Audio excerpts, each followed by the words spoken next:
All right, good evening, everyone. On the meeting to order, welcome. We'll do roll call, Georgia. Certainly. Mayor Brooke, Here. Vice Mayor Sarah, Present. Commissioner Bowen. Here. Commissioner Simmons, Here. Commissioner Carter, Present. City Manager Babinick. Here. City Attorney Hearn. Here. Thank you. Thank you all. If you would all please rise and join us in a moment of silence for whomever might be in your hearts. Thank you.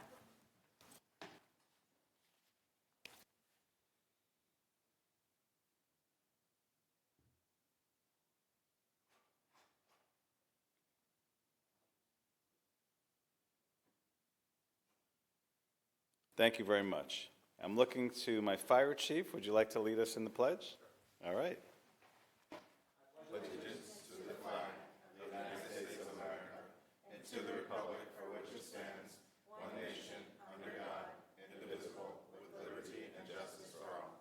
Thank you. Thank you, Chief. Yes. And it's your birthday. Happy birthday. Somebody sold you out, Mike. I love it. Great. That's me. Well, that's pretty impeccable then. Wonderful. Well, it's great to have everybody here. Right after the pledge is public comment. And I know we have at least one signed speaker. Yes, we do, Mayor. We have Sarah Horwitz. Great. Sarah? And as Sarah's coming up, as always, we may not engage in a debate with you. We typically don't. From up here, if anyone has anything to share with us, typically, if we have something in response, we'll share it with you later on during Commissioner comments. Let us know your name and address. 39th Court in the Hills. Welcome. All right, first, I'd like to thank Frank because the excavator that was dredging the canal broke our bridge walk. And I called Frank's office. I was directed to Public Works, and the next morning there were cones. And they cut out one square of the sidewalk, and they paved it rather quickly. Unfortunately, they broke others, which I told Frank, but it was a very quick response, and I appreciate it. The second thing is that I missed last week's meeting, but I would also like to honor Ebony and Pam, the two officers that you recognized. I've worked with Pam on many details doing food distribution. She's very dedicated to the community. Ebony, I don't know, but I'm sure she's just as dedicated. And the Veterans Initiative for the banners, thank you very much for honoring our veterans. Now on to the new thing, affordable housing and the CRA definition. The CRA master plan, I went to the CRA meeting. I asked many, many questions. They told me to sit down after a few. The CRA definition was that, I have a paper with exactly how it's outlined. Five-member board. The current development includes arts and cafes, restaurants, retail, and residential housing. All four corners of Sample Road and University are privately owned. The financial plaza was an eyesore, and so the CRA is to interdict decline and to facilitate the adaptive and productive reinvention of land uses in a vibrant urban center with pedestrian-friendly mixed-use developments and public amenities through public and private partnerships. So I went to the CRA meeting, and they said they only approve the overall plan. The commission is the one that approves everything. So the first thing I'd like to get on record, and I hope every one of my neighbors says this, is I and my neighbors want to ask that the commission vote no on any exceptions and exemptions that will add additional residential units to the 1,000 proposed for the four corners of University and Sample developments. I have heard initial numbers of 1,000, I have heard 1,700, I have heard 2,100 with exceptions and exemptions by the commission. I ask you to vote no.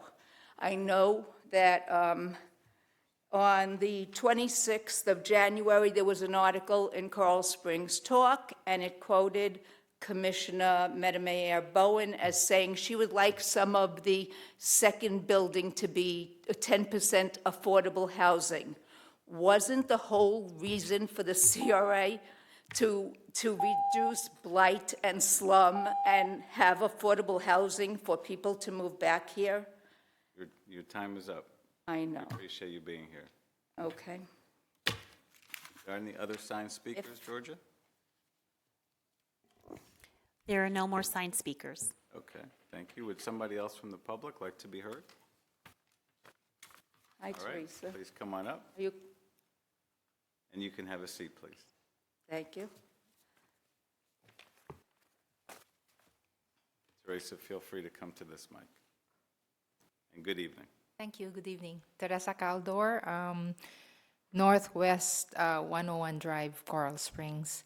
I just want to ask that whenever there's any changes in the zoning or land use, that we, the citizens, be involved in that decision-making before they actually get approved.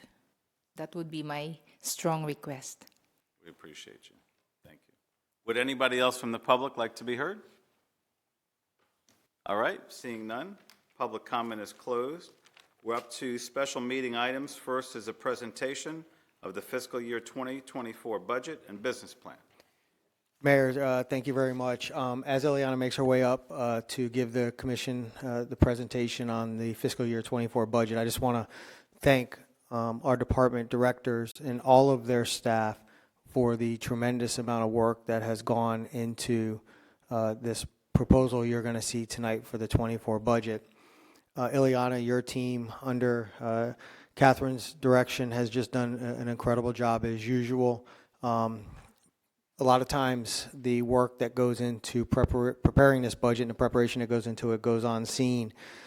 This process starts in February with the commission getting input from our community, our citizens, our businesses, and building our strategic plan and giving staff direction as to what this commission wants to see out of our city based on the input we get from our residents and businesses.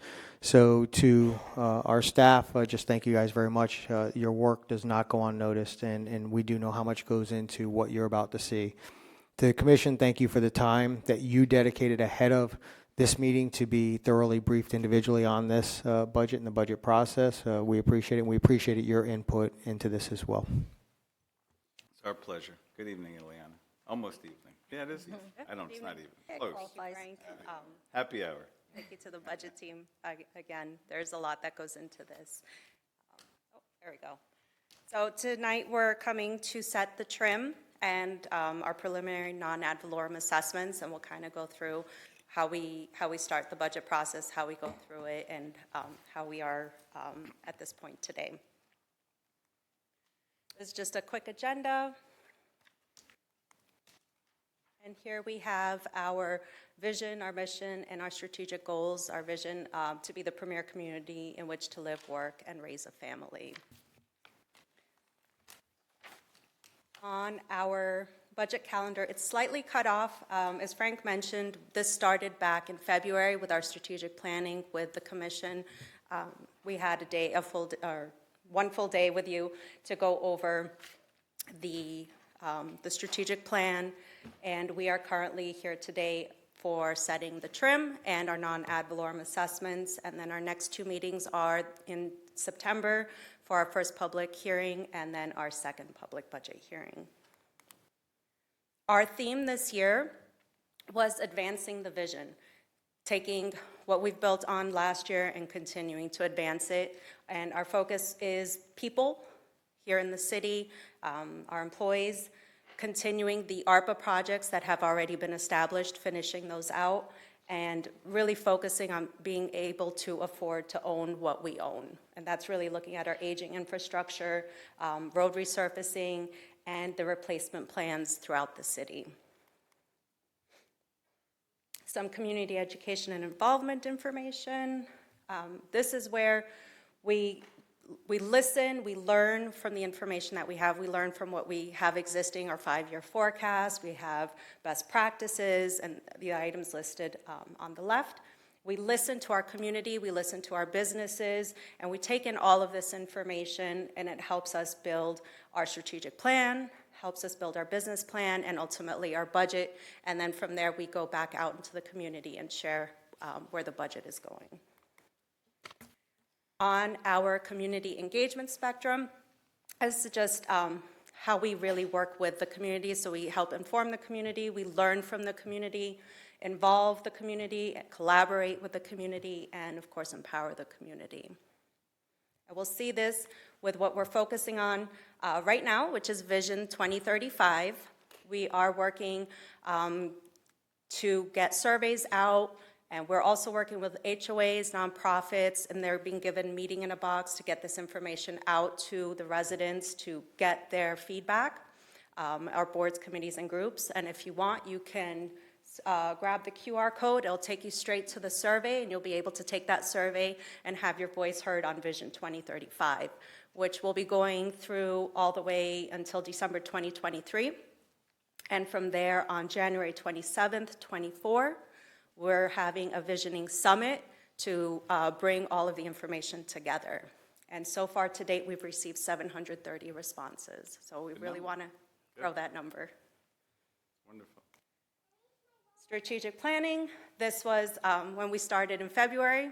Everyone got together, and our focus was to put together our strategic plan, which helps us put performance, our KPIs and our KIOs from the city-wide and then down to the department level.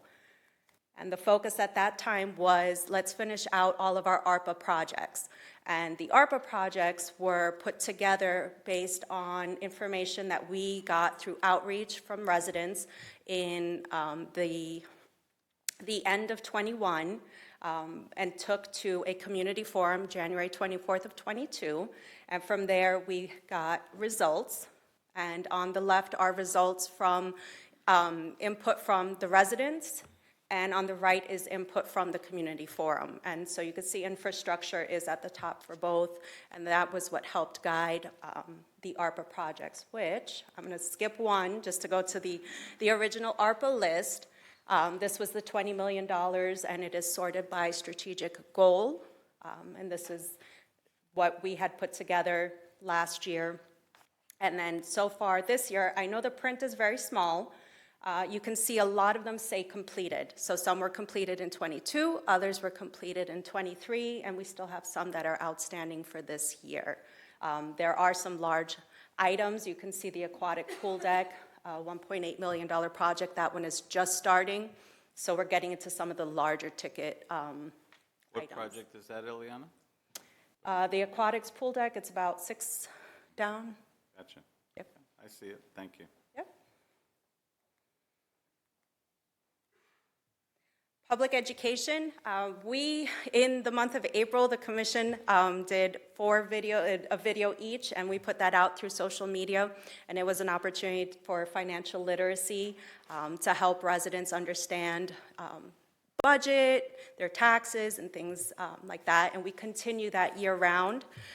Typically in August, we do a budget academy. This year, we're going to do something a little different.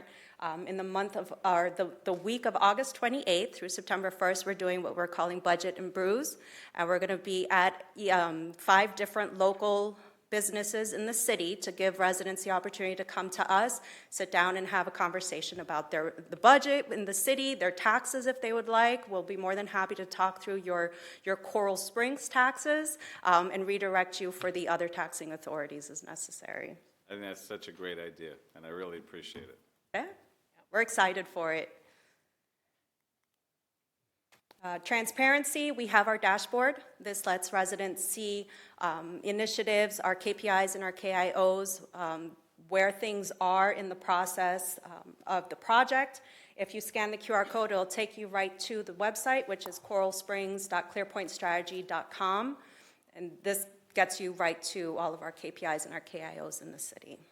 Can you just explain KIOs to the public? Oh, key intended outcomes. And KPIs are your key, Performance indicators. thank you. Thank you. A few people here are probably not aware of that. Yep. And now David can report about it. Thank you, Ileana. No problem. And the phone number listed here, if you have any questions on your trim, if you call that number, this will also be printed on your trim notices that you'll receive in August. You'll call right into our office and you'll get to speak to Tyler. He's wonderful. He'll walk you through your tax bill and really help you understand.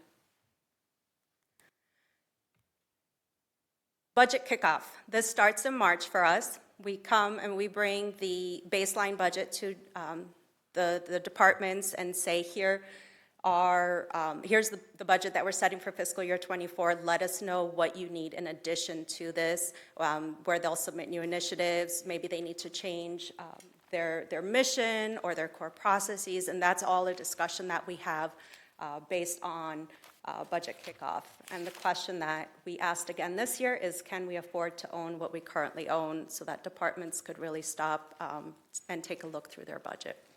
Great question that we asked. The gauge, this we brought in fiscal year 20, for the setting of fiscal year 22, to ask the question of, on the gauge, how do we serve the community as a premier city in which to live, work, and raise a family? So where do we need to be on this gauge to do that? And since fiscal year 22, with the hard decision of raising the millage, we were able to start moving ourselves over to the right on some items.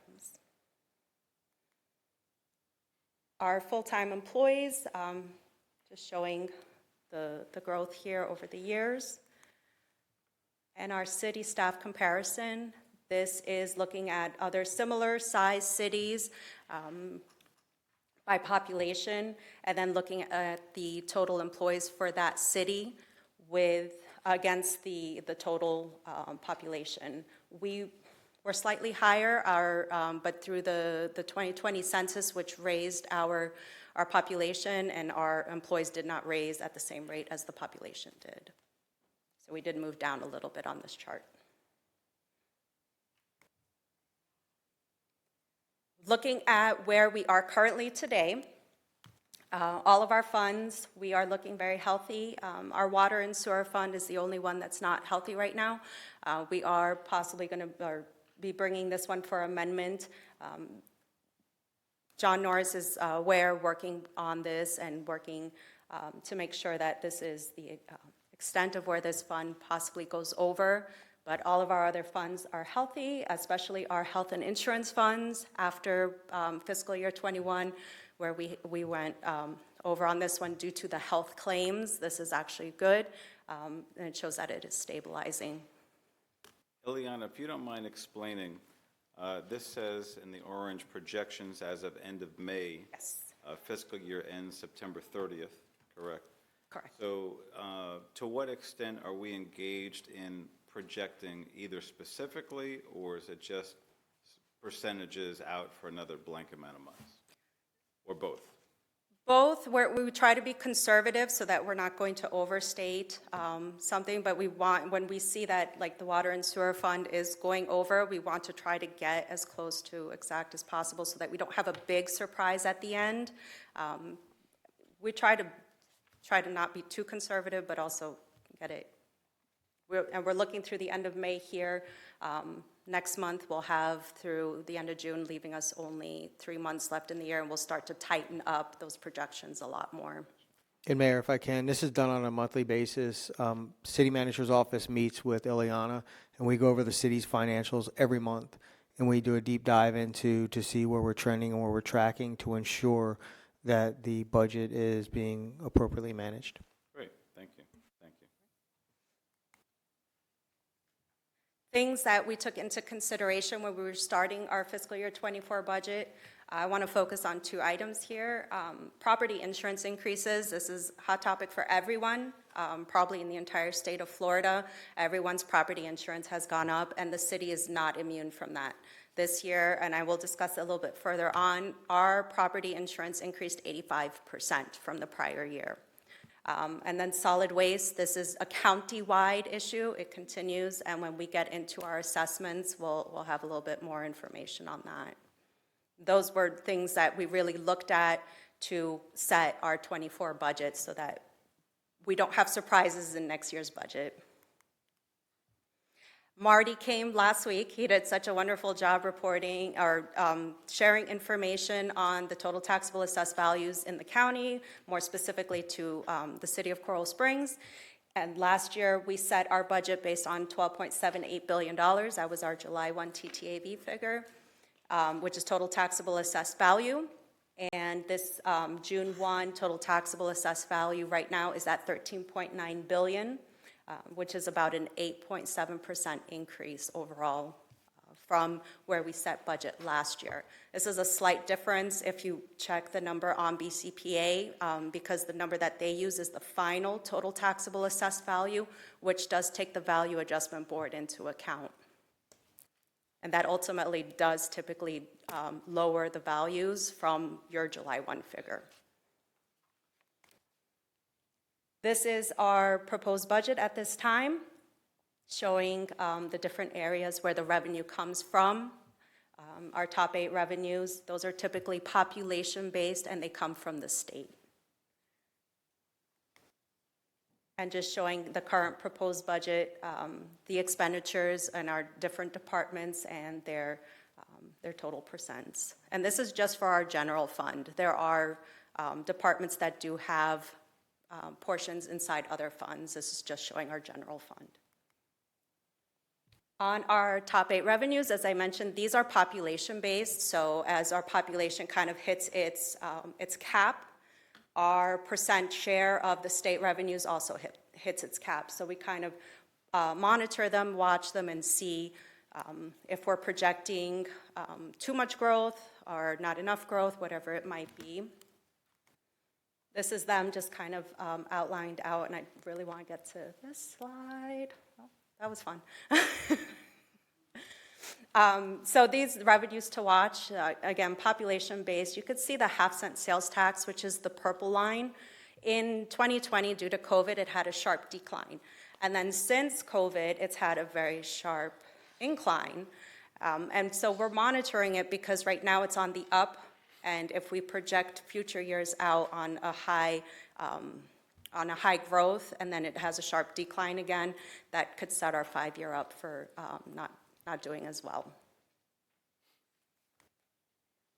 And our charges for services, this typically is items, like if you go to a park and rent a pavilion, that's within the charges, and then there's other items within this. Slow, steady, 3% growth on this revenue source. This slide, I'm just going to take a quick pause and thank our grants team for all their wonderful work. You can see in fiscal year 22, $42.8 million was explored, $3.3 million was funded, and that was for fiscal year 22. So far, year to date in 23, $34.5 million has been explored. We've received $1.5 million in federal funding, $600,000 in state funding, and as a total between all funding sources, $4 million.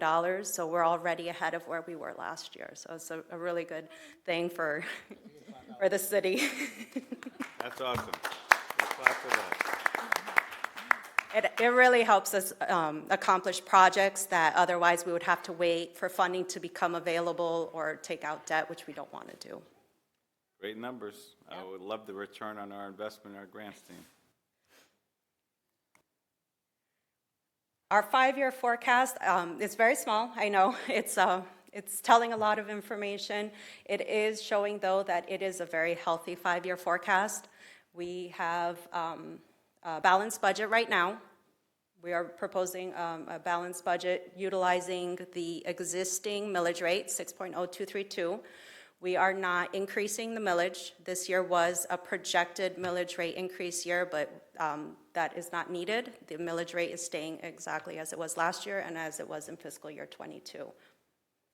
So just, I'm curious, Ileana, just at the top line, the ad valorem taxes, the percentage, it seems so for 2025, 8.7%, 2026, 4.0%, 6.6, 4.0, that those amounts get lower because what amounts are generally getting a little bit higher?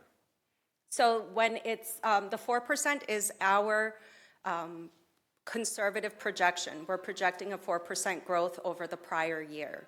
Growth over The ones that are over 4% are being driven by the projected millage rate increase. So on fiscal year '26, that .15 millage rate increase is creating the 6.6% increase, and the same is happening in fiscal year '28. Gotcha. We're hoping that the fund stays this healthy and that, you know, there might not be more millage rate increases, but right now the projection is that they are needed.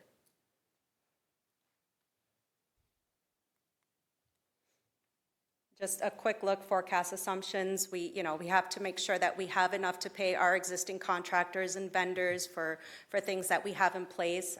Our utilities went up. Other items that we, as we set the baseline, we did have to increase the budget by a certain percent. And then we also had to take into account that 85% property insurance increase. As citywide, between property insurance and workers' comp, it was just slightly over $1 million. And so citywide, we are paying $1 million more than we were last year.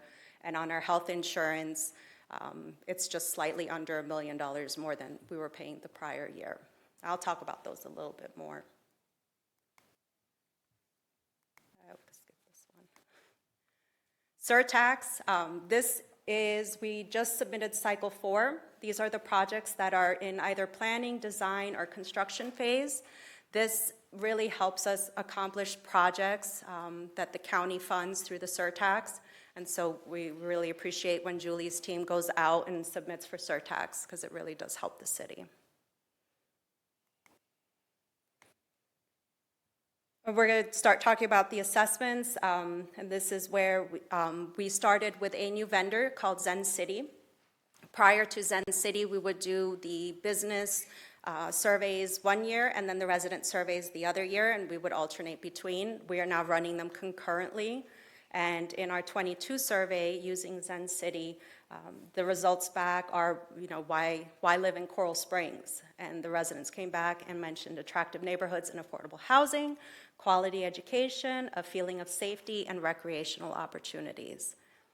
Our businesses came back in the same '22 survey with low crime rate is why they invest their business here in Coral Springs, the attitude of local government towards the businesses, the level of taxation, and the overall image of the city.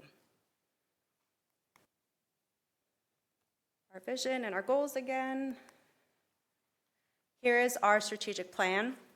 This is when we met for strategic planning. We said that we were going to focus on ARPA. The $18 million is ARPA-funded dollars for the strategic plan. And it's broken out by each strategic goal. On our business plan, this is by each strategic goal. This is not just in the general fund. This is throughout all of our funds in the city, and it does support the entire city. Some quick highlights. I've mentioned it already. Property insurance, 85%. With workers' comp, it's just slightly over $1 million. So that was an impact to our fiscal year '24 budget that we had to take care of before we could do anything else.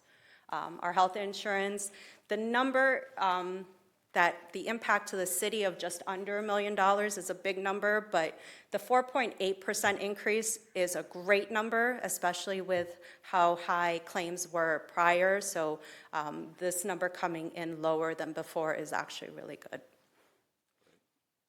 In our '24 budget, we were able to support our workforce with the tools that they need to get the job done. We were able to provide a focus on public safety with 3 police officers, 3 firefighters, and economic development has received support for the economic development incentive. We've recently brought 2, Christie's recently brought 2 through, and so we want to give her more support to be able to add more businesses. And investing back into the community for our parks with playground replacement and the playground facilities replacement funding. Lynn did a wonderful job at a past workshop, bringing forward the signature events. During that meeting, we were able to get funding to continue Camp Out Coral Springs and State of the City. So those items are included in our '24 budget. Some new staff positions. This is the total requests that are in the fiscal year '24 budget. As mentioned earlier, 3 law enforcement officers, a building safety inspection position. This is due to the Surfside incident. The 40-year building inspection was taken from 40 years to 20, and it has increased the workload for the building department. So this is going to help support them to be able to keep up with that. Budget and grants analyst. This is a position that is in the grants world to be able to really support the grants team with post-award grant reporting, which is really kind of segueing into the budget side to also support the budget team with budget needs. And the firefighter, paramedic, it's split between our fire and general fund. That's why it's listed twice, but that is for 3 total firefighters. And this is our assessments for what we are going to be setting tonight. These are full-service fire departments, and they are all ISO Class 1 fire departments. We don't know every city's proposals, as many of them are still working on them, so when we reached out, they did not have proposals for '24 just yet. One city did. We added the one city in, and it actually moved us down. So our proposal this year is to increase the fire assessment by $5 from $262.72 to $267.72 on the residential, and then the other commercial, industrial, and institutional have slight increases.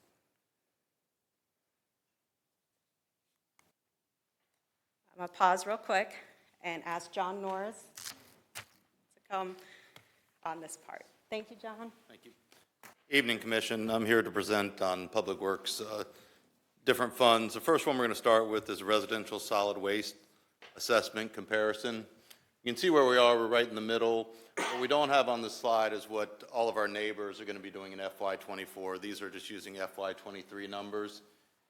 You can also see that we do have a substantial increase totaling $50, going from $330 to $380 proposed for FY24. And if we go to the next slide. Oh, I've got the clicker. I'll do it for you. Oh, no, I got this. You got it? I can't catch a break. So we do provide a very high level in our solid waste collection here. We have twice a week trash, once a week recycling, bulk trash once a week for yard waste and bulk trash. We also have recycling facilities to drop off throughout the city, the Waste Transfer Station, Mullins Park, and Whispering Woods Park.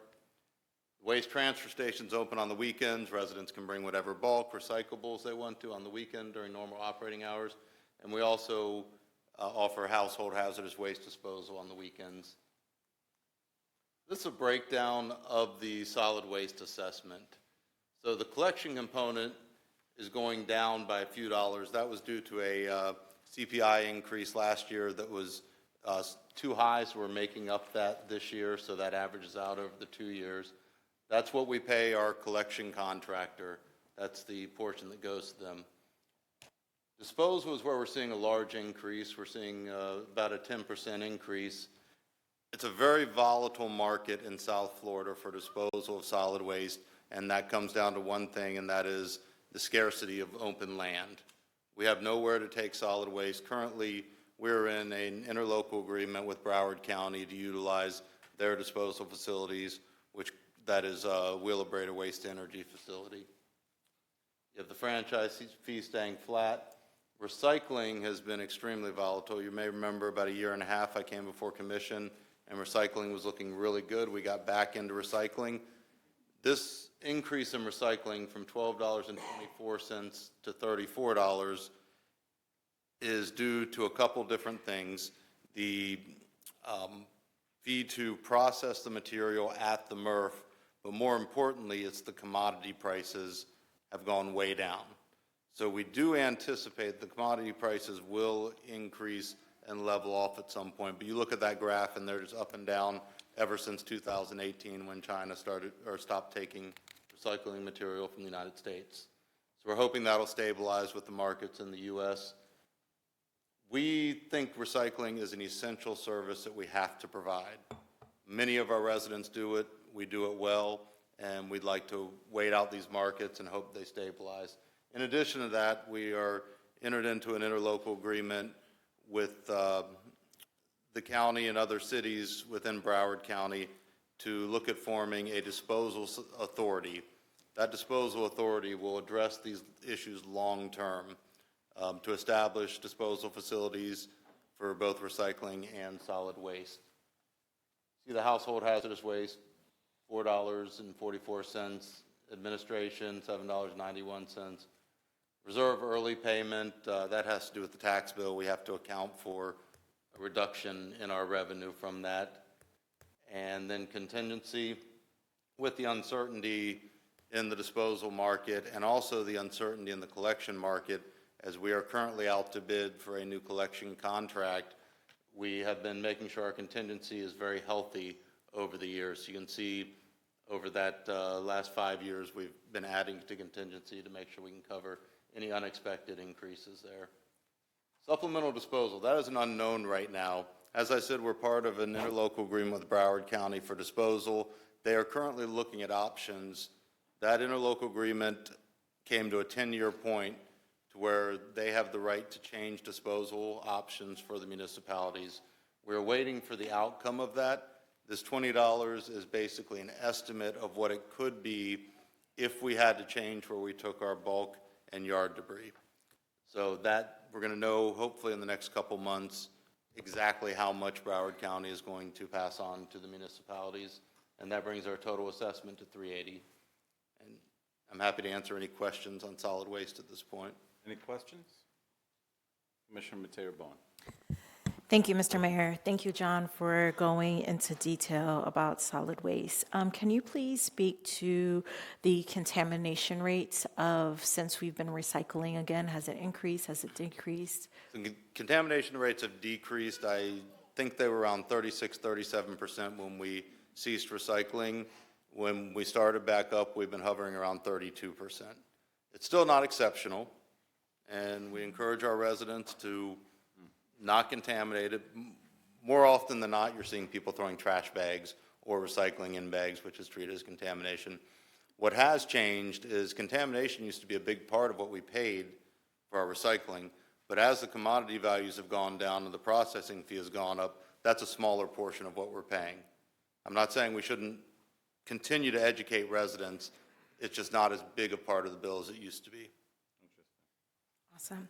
My next question for you is, can you please explain the disruption with the collection? I see that the collection fee has gone down, but how has this impacted, or if you can speak to any of the disruption in the service with our current provider? Okay, so our current provider has not been perfect. They've had their ups and downs. Most recently, we've been dealing with delays at the waste energy facility. So every city is experiencing these same delays. Essentially, we're looking at about a 3-hour turnaround for a truck to go to the facility, wait in line to dump, and return back to the city. So they're going to be lucky to get 1 or 2 dumps of a truck per day. And the reason for that Wheelabrator has told us is basically everything's been so wet, the material, that when they take it to the incinerator, they just cannot process it fast enough. So we have been in contact with Wheelabrator, in contact with the county to try to come up with some kind of solution to move this a little quicker. But we do anticipate as things dry out that the efficiency will be restored. Thank you. Thank you, Mr. Mayor. You got it. Vice Mayor? Thank you, Mr. Norris. I have a follow-up question on supplemental disposal. With the $20 increase, I understand that this isn't estimated, and you had mentioned that it's around changes with bulk and yard debris, but can you kind of explain further, like, what we're currently doing and what that change could be? Yes. So currently, we take bulk and yard debris to a recovery facility that's in Pompano, and they separate material out. They might take some metals out. They might take the yard debris. That might go to a different disposal site. It's going to be up to the county and the ILA where the final resting place is for that material. They could decide that it's going to go to Wheelabrator. I do not think that's going to happen based on the experiences that we're having with Wheelabrator right now. So, like I said, that's kind of a placeholder. We just don't know, and we want to be prepared, and that will be updated as time goes on as we get closer to adoption of the budget. Thank you. You're welcome. Anybody else on this side? That was my question. Great.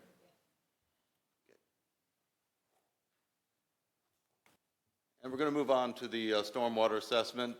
Just as with solid waste, we're kind of right in the middle with our stormwater assessment. We're proposing a 3% increase to keep up with CPI.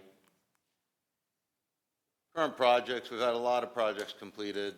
Commerce Park drainage, Meadows and Dells, we have multiple phases. We're getting ready to work on another one. Westchester drainage, we've again had multiple phases. We're in design on the last phase, and we'll be in construction in FY25. And we're also in the process of doing the master plan, which is going to identify any significant projects that remain in the city that can improve drainage.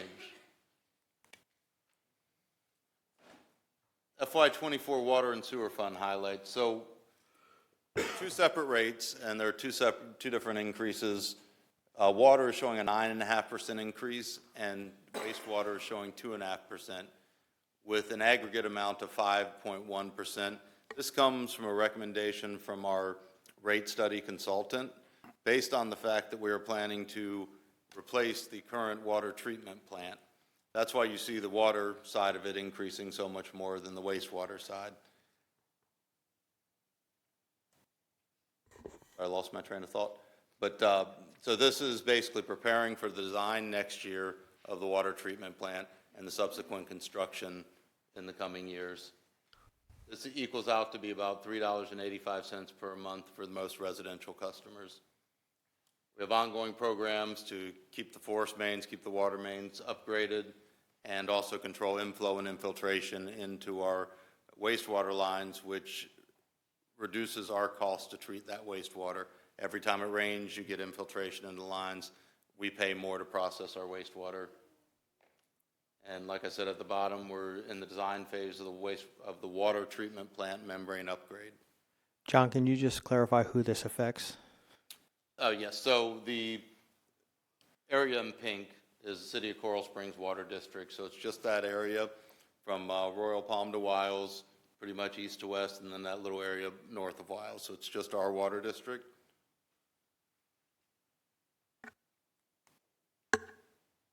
And this is the overview of the Water and Sewer Fund. While we are showing that we could be in a minor deficit at the end of the year based on wastewater, we do have a healthy fund as far as fund balance and sustainability moving into the future. And with that, I'll turn it back over to Ileana. Thank you.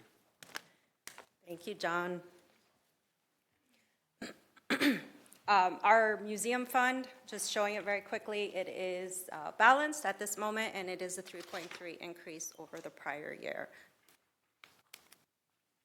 Our tree trust fund, just showing this for the fiscal year 24, we did receive a grant this year. Thank you, grants team.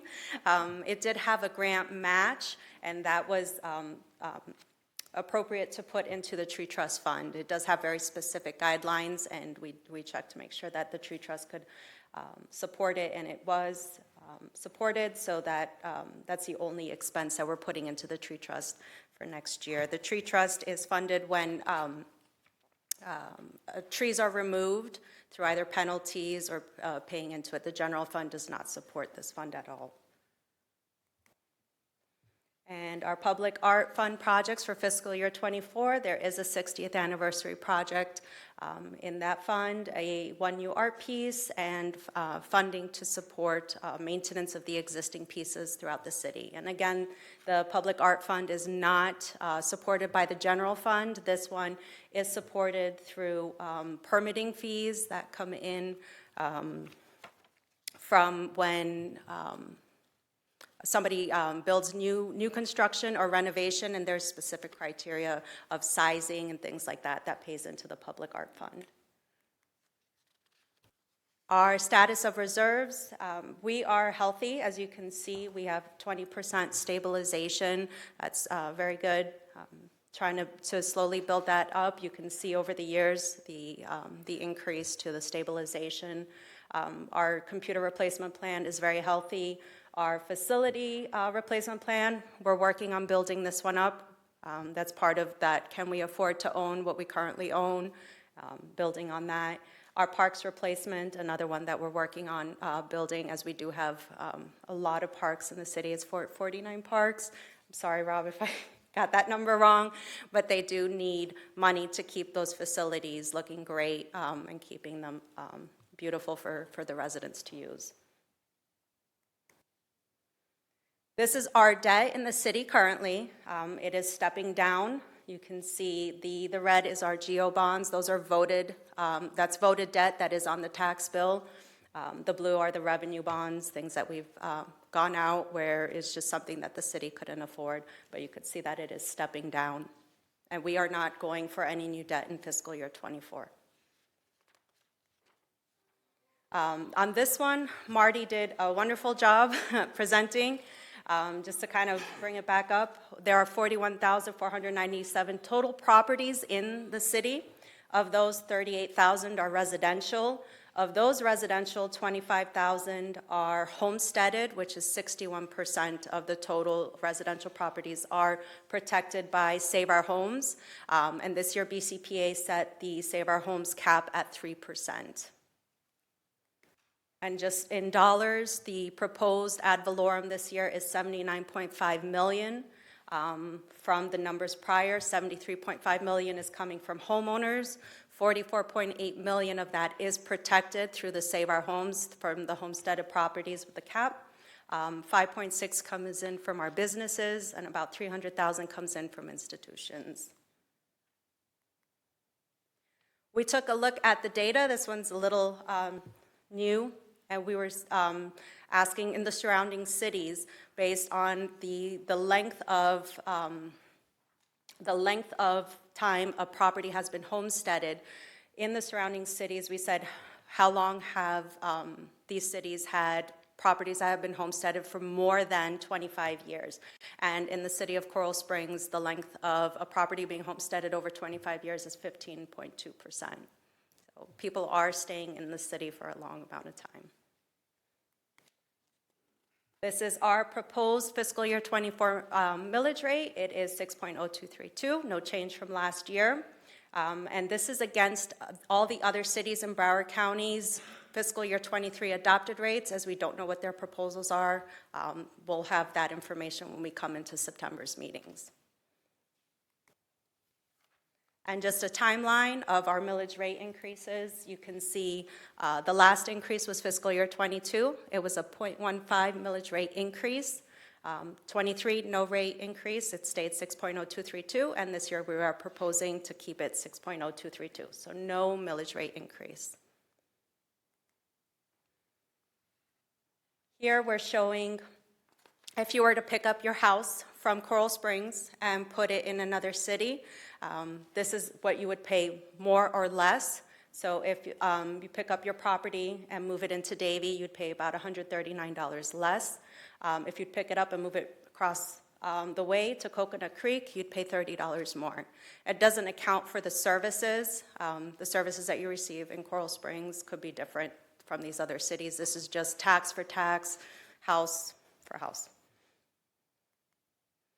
And this just showing all of the cities in Broward County and where we fall on that chart. Again, services do differ between cities. This one, we try to remember, one of the commissioners talked about this in their financial literacy video, and we really like to kind of point it out. When you receive your property tax bill, the entire amount does not come to the city of Coral Springs. There are 7 taxing authorities listed on this chart. This is for ad valorems. It doesn't have the non-ad valorem assessments. Even those do have some additional taxing authorities outside of the city of Coral Springs. And the header says 30% goes to the city, but the percent is actually 29.8%. I should have just put the 29.8%. You can see each taxing authority has a portion that they receive. Again, these are our proposals against fiscal year 23, because we don't know what these other taxing authorities are proposing to do just yet. But when we come to September, we will have an updated slide with different figures. Questions? No? Good? Question? Go ahead. For the record, I just want to say it was myself and Commissioner Carter in our financial literacy video that said something. I was trying to remember. I remember that we mentioned the 30%.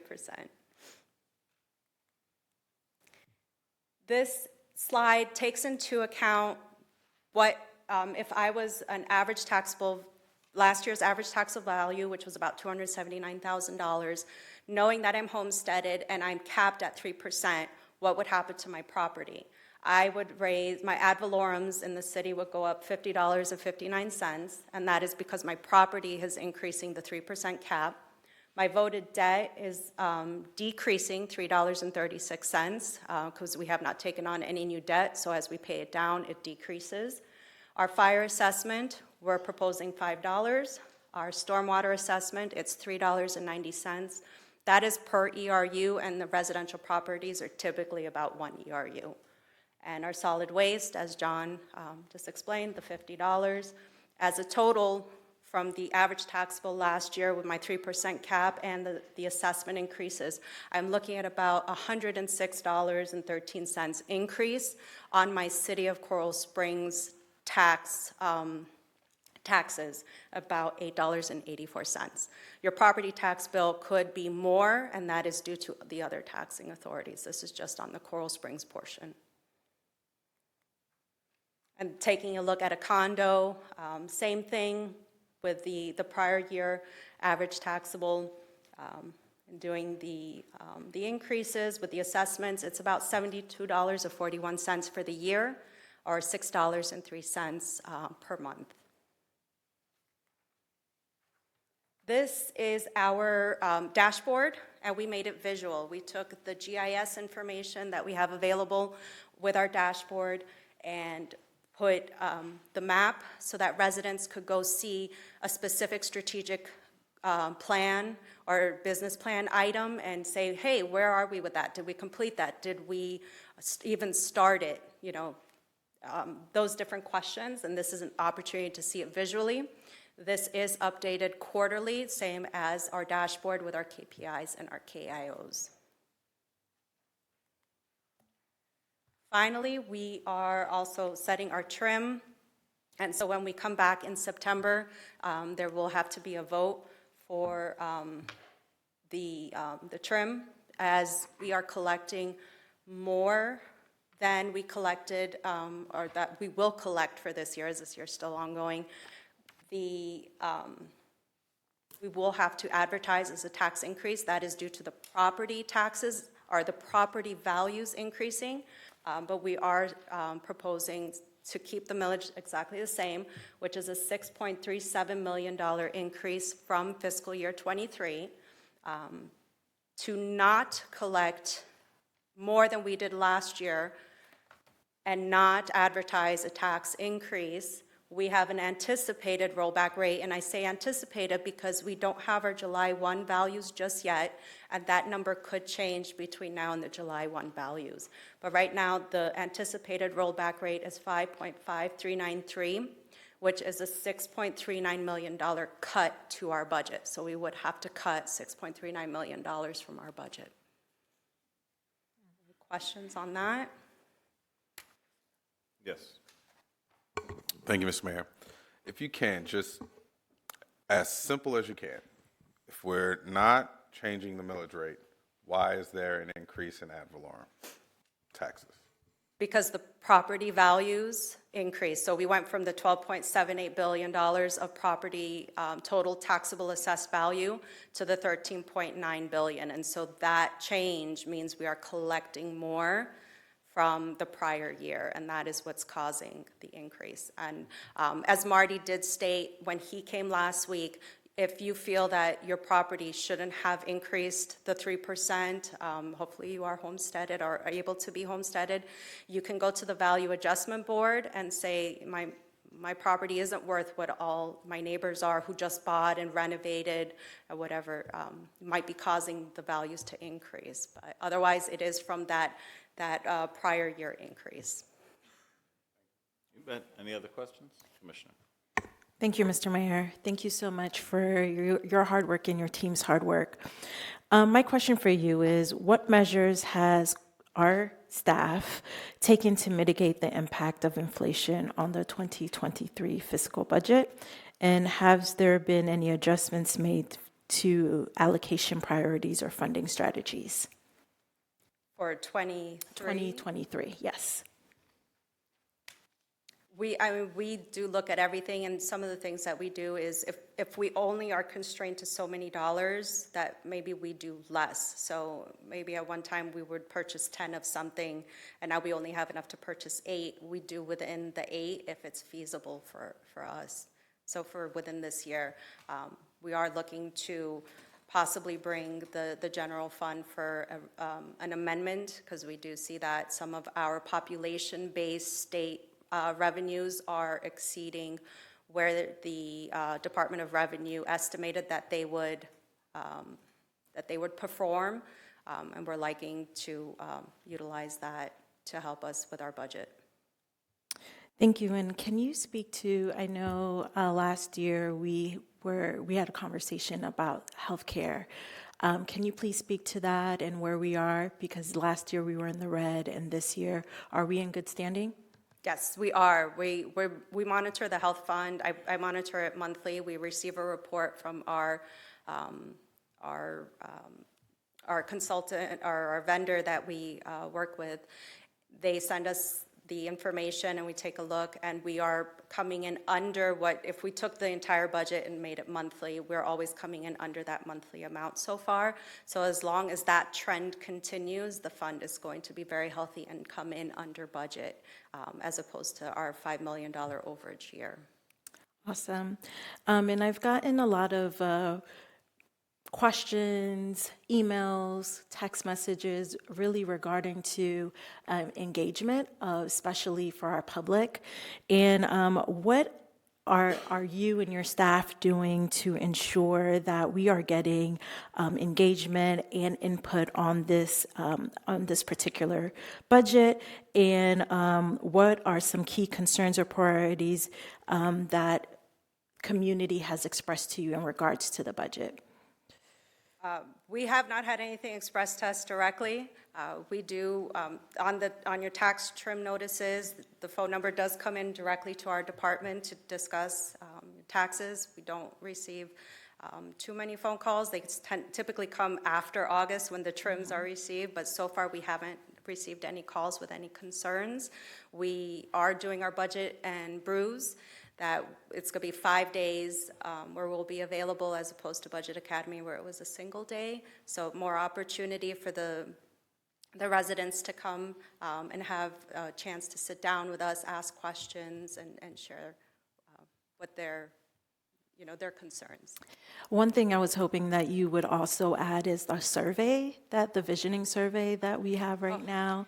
And for the residents who are watching and want to get more involved, we use that feedback for this process, correct? And can you speak a little bit to that and how that data is being used to really make sure that we are planning for the next 2 years, 5 years, 10 years, et cetera?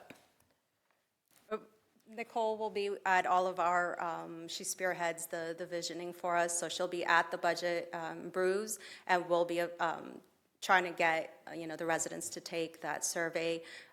It is a visioning for 2035, and it is an opportunity for residents to have their voices heard and say, hey, this is what I want, this is what I'd like to see, this is not what I'd like to see.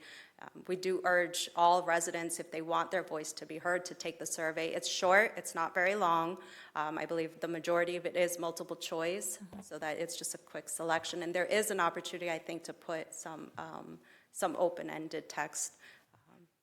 within that survey. We have the QR code. We try to have the boards, committees, and groups share the information out.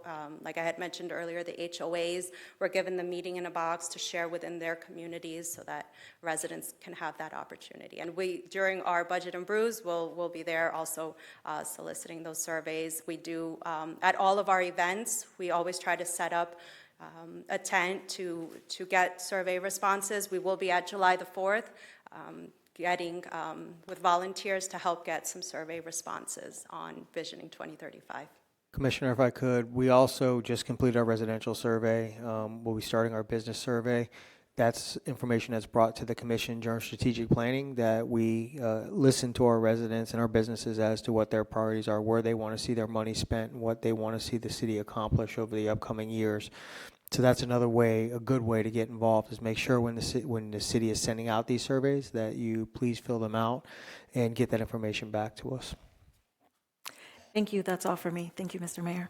So I'll just use that as a quick segue and go right back to you. Lynn asked me to do this, so I'm accepting her invitation. And that to share in the survey, you'll go to our website, www.coralsprings.org/visioning. .gov. Thank you, Joy. And I'll repeat it later, but I want to pipe in at that time. Thank you, Eliana. Keep progressing. That was it. Discussion. We're done. So I'll share just a little bit. So much work goes into this, and we're really getting input.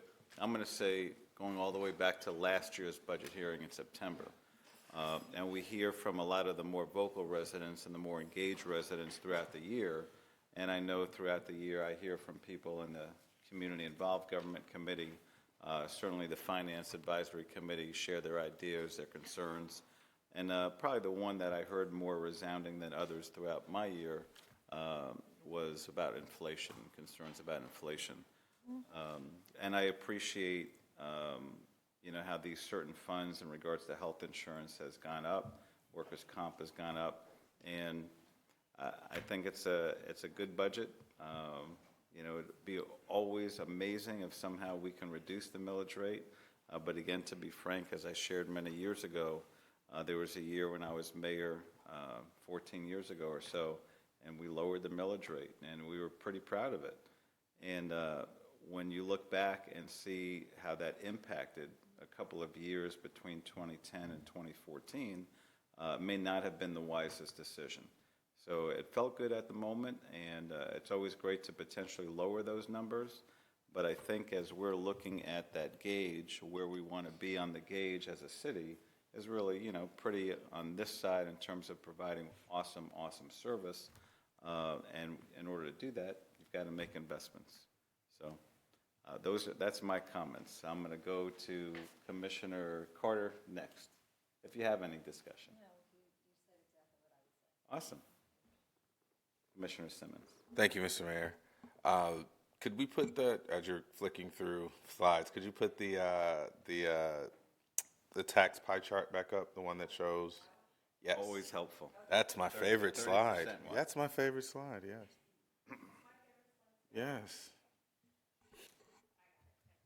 All right, so to the school board of Broward County, 31.8% of taxes go, of our residents' taxes go there.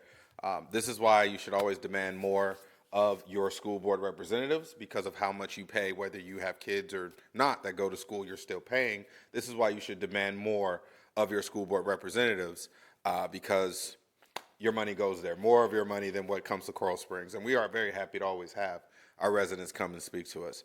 29.8% goes to the city of Coral Springs, 27.2% goes to Broward County. If you are engaging with us, great, we love it. But make sure you're engaging with your county commissioners, and make sure you're engaging with your 2 at-large school board members and your district school board member that's over Coral Springs and Parkland as well, especially if you're having educational issues, because, hey, you're paying for it. You wouldn't pay for someone to come into your house and sit on your couch. They're supposed to be fixing something. They just sitting there. You wouldn't do that. So make sure the folks that you are giving money to are working for that, okay? So just want to make sure that is said. Also, for everyone, obviously, we are not changing the millage rate. Yes, there is still going to be increased revenues coming into the city, which still allows us to provide the great services to the residents of Coral Springs. But as always, as we say every single year, when we make these decisions, there's no special carve-out for the commission. This affects us all. We are all Coral Springs residents as well. So any decisions that we make, it impacts us as well. And so that should, maybe it doesn't make you feel great, but you should also take heart in knowing that this is the best decision, the best things that we are doing for the future and the longevity and the sustained progress of Coral Springs. Thank you, Mr. Mayor. Thank you very much. Commissioner Mateo Boa. I have nothing to add. Thank you, Mr. Mayor. Wonderful. Vice Mayor Sarah. Thank you, Mr. Mayor. So I wanted to just share some things with the residents, and obviously I've only joined the commission. I'm wrapping up 4 years. The commission back in 2018 had a very tough decision. That was two of my colleagues on here where we had to have a significant millage increase. That commission made a pledge, which we have to work hard to honor, that we would never put ourselves in that position again, where we were going to be taxing our residents to that level. Last year, we had a very challenging budget. It was very important that we did some forward thinking. We did have to raise the millage rate by 0.15, but there was a commitment by this commission to make sure that we work hard to not increase the millage moving forward. And I know Ileana and her staff are working hard to ensure that happens. So the millage rate is not changing. Now, the one thing I also want to bring to your attention, if you're looking at the charts, is we rank number 17 as of today. That does not mean that we're going to be 17 by the time this process is over. We could be working our way down to the bottom third of the millage rate increase or rate. Not increase, but rate. So for a city our size to be in the middle on the millage, at least at this point, is a positive. Not too long ago, we had to add the stormwater assessment. When we had this storm back in April, I think we felt the effects of that. We were blessed in Coral Springs to not get as hit badly as the eastern side, but the stormwater is working, and a very minimal increase in that ensures that when we do get a pretty serious storm, that we're not going to have the effects that they had down east. Good governance around this stabilization should be around 15 to 25%. We're averaging around 20. I believe it's the goal of this city management and this commission to get that even better. If you look at the trend, we were at 17 for years, and we moved up to 18, 19. We're getting to 20. That means that we can afford what we have, and we can take care of ourselves if we get in a critical or crisis mode. The slide that resonates with me is that, with the homestead, we rank at the top or near the top with regards to a number of residents that have stayed here over 25 plus years. So we have to invest in our city to get stronger and better. That's why we have some of these assessments. I do want to just close by saying that, it's important for us to always be thinking of how we can get better. Perfect example of that is a couple years ago, we added grants, more or less division. I know we added staff, and now we're reaping the benefits of that. But also, it was very important for us to be as inclusive and engaging as possible. And I really don't know of a city that does more, especially when it comes around to budget academies, going to the residents, businesses, and encouraging them to come out. We've posted the dates for our September. And also, in closing, I want to say that this is a trend. This is, correct me if I'm wrong, this is the highest that we would be at. So this is not where we are. There's a strong chance that we could be less than this in September when we vote, when everything plays out. But right now, this is what we are. So it's kind of more or less, this is the worst case scenario with regards to any possible tax increases or any of the different components that we have with the fire, the solid waste, and so on. And I know I said this was my last statement, but I apologize. Solid waste going up $50 to me is significant, but we're in a crisis mode. We as a county are trying to figure this thing out. If you're driving down the Turnpike or you're anywhere near the Pompano facility, you can see for yourself that we've got to work on a solution. So with regards to, you know, a $20 supplemental disposal, there's no way around that. Everyone, I would think, across the county would be in a similar situation. But also with the $21.76 increase in recycling, that was something that we brought back to the city. We believe that it's important, even though there's not a market for it right now.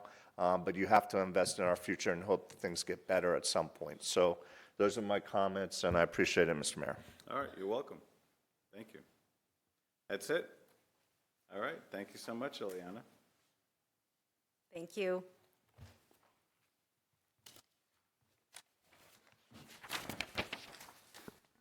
So that was a presentation of our fiscal year 2024 budget. Next is Resolution 2023-027, Preliminary Fire Assessment FY 2024.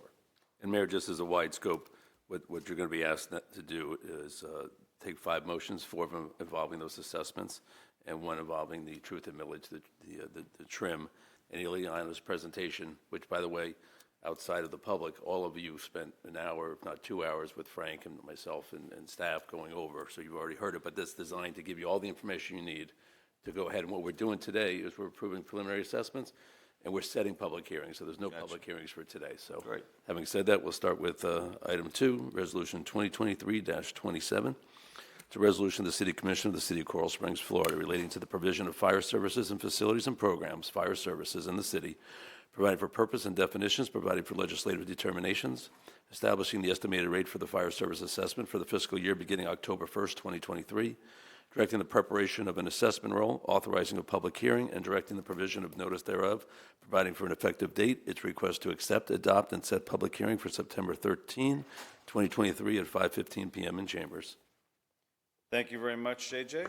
Somebody like to move it? Move to approve. Second. Okay, any discussion? All in favor, please say aye. Aye. Aye. Any opposed? All right, carries 5-0. Next is Resolution 2023-025, Preliminary Solid Waste Assessment, FY 2024. It's a resolution of the City Commission of the City of Coral Springs, Florida, relating to the provisions of residential solid waste collection services and facilities and programs in the City of Coral Springs, Florida, providing for purpose and definitions, providing for legislative determinations, establishing the estimated rate for the solid waste collection services assessment for the calendar year beginning January 1st, 2024, directing the preparation of an assessment roll, authorizing a public hearing, and directing the provision of notice thereof, providing an effective date. Request to accept, adopt, set public hearing for September 13, 5:15 p.m. in chambers. Move to approve. Second. Any discussion? Thank you for the presentation there, John. Any further discussion? All in favor, please say aye. Aye. Any opposed? Carries unanimously. Painful eye. Next is item number 4, Resolution 2023-028, Preliminary Nuisance Abatement Assessment. There's a resolution of the City Commission of the City of Coral Springs, Florida, relating to the assessment of cost incurred by the city to correct public health, safety, and welfare violations on certain real properties in accordance with Section 184.4 of the city's Land Development Code, determining that certain real property has been specifically benefited by the city's abatement of public health, safety, and welfare violations thereon, directing the preparation of a preliminary assessment roll, authorizing a public hearing, and directing the provision of notice in connection therewith, providing for conflict, severability, and effective date. Request to accept, adopt, set public hearing for September 13th at 5:15 p.m. in chambers. Move to approve. Second. Any discussion? Yes, I have a question. Go right ahead, Commissioner Carter. Thank you. Just for clarification, property owner, foreclosure, whatever, not taking care of their property, we secure the property to make it safe for the community. The nuisance abatement fee cost goes to the property, right, for the current owner. New owner comes in, that lien is paid off. Obviously, all liens are paid off at closing, correct? That's correct. This is on the So property. it's a negotiation of who's paying it, the previous owner or the new owner? Right, normally the house doesn't sell, but if it does sell, it's liened, noticed, and that's between the buyer and seller. Okay, all right, thank you for the clarification. Sure. right, any other questions? Any other discussion? Yeah, so just, it indicates in the background that this is affecting 18 assessed properties. Yes. Any further discussion? All in favor, please say aye. Aye. Any opposed? All right, carries unanimously. Next is item number 5, Resolution 2023-026, Preliminary Stormwater Assessment FY 2024. Move to approve. Let me just read it real quick. Oh, sorry. No, you're good. This is my favorite one. It's a resolution of the City Commission of the City of Coral Springs, Florida, relating to the provisions of stormwater collection program in the City of Coral Springs, providing for purpose and definitions, providing for legislative determinations, establishing the estimated rate for the stormwater collection program assessment for the fiscal year beginning October 1st, 23, directing the preparation of an assessment roll, authorizing a public hearing, and directing the provision of notice thereof, providing for an effective date, request to accept, adopt, set public hearing for September 13th at 5:15 p.m. and in chambers. Move to approve. Second. Any discussion? Mr. Mayor? Go right ahead. As you can see, I'm super excited about this one. This is truly something that is worth investing in. I appreciate all of the hard work our Public Works Director, John Norris, is putting into this. As you know, heavy rains, we're in wet season, hurricane season. It's super important for us to assess and make sure that our stormwater infrastructure is up to date and that it's doing what it's supposed to do. So I appreciate all your work, John. Great, thank you. Any further discussion? Go ahead, Frank. Mr. Mayor, on this item as well, I know we have two of our districts that are represented in the audience. This is a great partnership, making sure the water is conveyed off the streets into the stormwater system and then out of the city. So I just want to thank the districts that we work closely with to make sure that happens. Great, wonderful, thank you. Any further discussion? All in favor of number 5, say ya aye. Aye. Any nays? Carries unanimously. And next and last is 6, the trim requirements for FY 2024. And in this motion, we're going to ask the commission to recognize several items. The first item request is to establish the anticipated rollback rate, operating millage rate at 5.539 mils, and to establish the proposed operating millage rate of 6.0232 mils, which is the current rate of 6.0232, establish the anticipated voter-approved debt millage rate of 0.1936, which is 8.42% less than the current rate of 0.2114, and establish the required tentative budget public hearing on Wednesday, September 13, 2023 at 5:15 in Commission chambers. Establish the required final budget hearing on Wednesday, September 20th at 6:30 p.m. in the Commission chambers, and to authorize all appropriate legal advertisements to be done on or about September 3rd, 2023 and September 17, 2023, addressing the final budget hearing on Wednesday, September 2023 at 6:30 p.m. Request to approve. So when you approve this, there'll be 2 public hearings on this item. Okay, so just to repeat items 1 and 2, this would be to establish the anticipated rollback operating millage rate at 5.5393 mils and propose the proposed operating millage rate of 6.0232 mils, Correct. which is the same as the current rate. Correct. Is there a motion to approve? Move to approve. Second. Any discussion? Again, we all appreciate the hard work of the budget team. We all appreciate the collaboration with our community, with all of you that are engaged on a regular basis with us, sharing us your ideas. And all of our employees, you deserve what we're able to provide for you through the millage rate and through the investment of our community. And we just want to say thank you to all of you that serve our community. Any further discussion? All in favor, please say aye. Aye. Any opposed? Carries unanimously. So just on a parting note, unless another commissioner has something to share, to take advantage of Lynn's full invitation, we make all of these decisions not just based on what we're hearing or seeing from us, but what we hear or see from you, residents that are in touch with us and the business owners that are in our community. And we're really encouraging everybody to get involved in our Vision 2035. So we want to thank the 700-plus residents that have already contributed. If you haven't, please give us your input. And again, the website is www.coralsprings.gov/visioning. Thank you all for a very productive, good meeting. Yes, Commissioner. Mr. Mayor, I would love for the woman, the resident that was here, if she could finish her public comment? I think she got cut off. I would love to give her 3 more minutes. If you'd like that. She started with compliments. We closed public comment, but if you want to bring Sarah up. I would Any love. objections to that? Not at all. Great. Ms. Horowitz, if you'd like to come on up, we're going to give you another 2 minutes to conclude your comments. you. So let's just, Georgia was going to start the clock, and she'll let you know when she has it ready. She's ready. Okay, thank you. So part of the things that I didn't mention was the damage and impact to the surrounding areas of the CRA, being the Hills, Lakes, Clusters, Brokenwood, and Briarwood. Coral Hills hasn't been paved. Now they're doing a lot of infrastructure and sidewalk changes, and I hope they'll be paving. I don't know if city sewer is planned in the Hills. With all this infrastructure, it might be a good time to consider getting us off septic.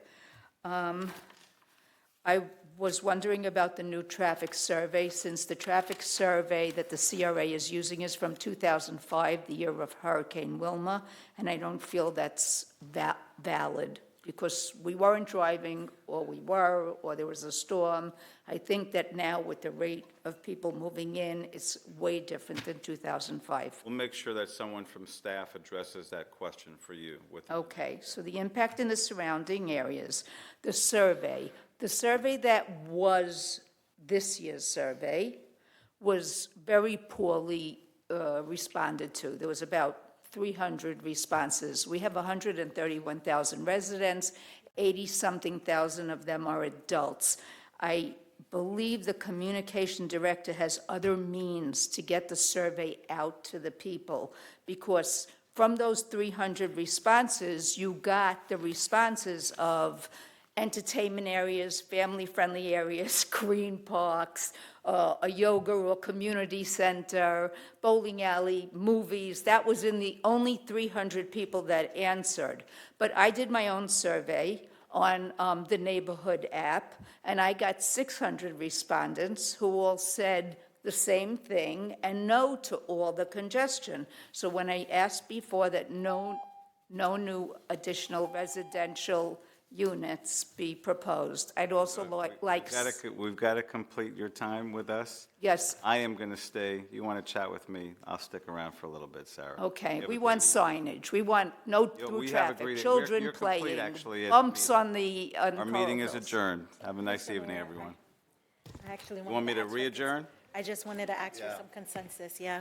Do you mind? Sure. Because I think Frank wanted to say something. Yes, he did too. Meeting is back open, but public comment is back to being closed. Frank, you first. Mayor, I just want to, just to let you know, Sarah, and the community know, we do have a follow-up community meeting that's going to be scheduled. Deputy City Manager Givens is working right now with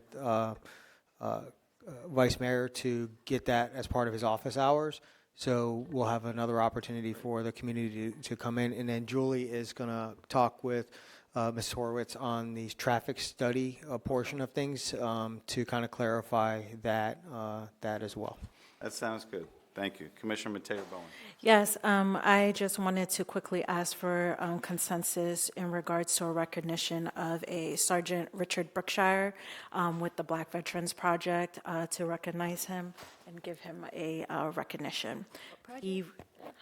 I didn't hear you. What project? He's with the Black Veterans Project. He is successfully was able to get reparations for Black veterans who were unable to get the GI, were able to benefit from the GI Bill.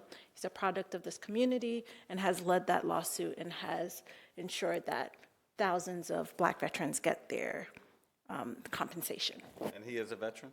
Yes. Awesome. Sounds good to me. Fire, a Army medic. Vice Mayor? Okay, That's all for me, Mr. Mayor. you got it. So on that note, one of the Mr. Mayor. assignments for Austin, I have a question. yeah, that's fine. I'm joking. For my mayoral intern is just to have as many veteran organizations and veteran supporters, including this veteran, to come to the next coffee with the mayor and veterans. So that'll be July 12th at 9 a.m. right here at City Hall. So That's going to be your assignment. We'll talk about it more, Austin. Any further comments from the dais? We are truly adjourned, third time. Have a great night.